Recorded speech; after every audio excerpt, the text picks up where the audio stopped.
ভাই দেখেন, আমার শখের মিষ্টি তেঁতুল গাছে আজকে ঝড় বৃষ্টিতে রাতে ঠাড়া পইরা গাছটা পুড়ে গেছে। তো আমি গোপন সূত্রে জানতে পারলাম ঠাড়া পড়া তেঁতুল গাছের নাকি অনেক মূল্য, অনেক দাম। ইতিমধ্যে কয়েকজন ভাই অলরেডি দাম করছেন, কিন্তু যেই দাম বলছেন ভাই এই দামে দেব না, এটার অনেক দাম।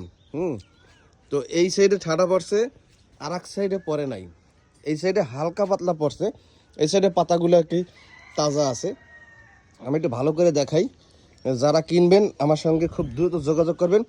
বিশেষ করে যে ঠাড়াপাড়া তেঁতুল গাছের নাকি অনেক মূল্য, ওই কি কবিরাজ জানি আছে, ওরা নাকি কি জানি করে এগুলা।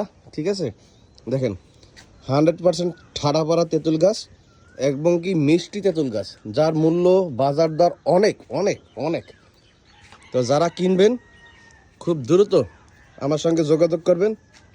আর এটার একদম 5 লাখ টাকা হইলে আমি দেব, আর নিচে হইলে আমি দেব না। ঠিক আছে। তো এদিকে আর একটা আমার মিষ্টি কুমড়া গাছে ঠাড়া পড়ছে, এই পুইরা মানে এই ধান কি হয়ে গেছে, তাজা ছিল একদম। এই এই পাতা দেখেন,